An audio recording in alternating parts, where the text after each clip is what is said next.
আপনারা বলেন আমাদের আসল ঘর বিল্ডিং নাকি কবর? আপনি বলেন বিল্ডিং নাকি কবর? সবাই চলে যেতে হবে। বুখারী শরীফের হাদিস, কবরের মধ্যে এমন একটা সাপ আসবে যে সাপটার দৈর্ঘ্য হলো 550 কিলোমিটার দৈর্ঘ্য। ওই সাপ মানুষকে এমন ভাবে চুগুল মারবি, এমন ভাবে চুগুল মারবি, রাসূল বলেন ওই সাপ যদি দুনিয়ার বাড়িতে যদি একটু শ্বাস নিঃশ্বাস ত্যাগ করতো, মানুষগুলো হামেশা কলেরা হয়ে মারা যাইতো।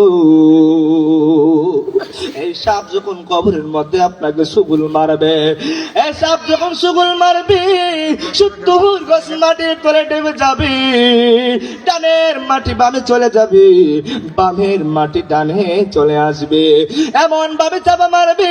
ওইটা আমি আপনাদেরকে বললাম, আতা জাহাকু ফি জাহরি ওয়া তাবিকু ফি বাতুনি। মাটি প্রত্যেক দিন আপনাকে ডেকে বলে, বান্দারে তুই হাঁটবি আমার পিঠের উপরে, তুই কাঁদবি আমার পেটের ভিতরে। ওই যে মাটির মধ্যে শুইলা, মাটির উপরে তাইকা মাটির সঙ্গে নাফরমানি করছো,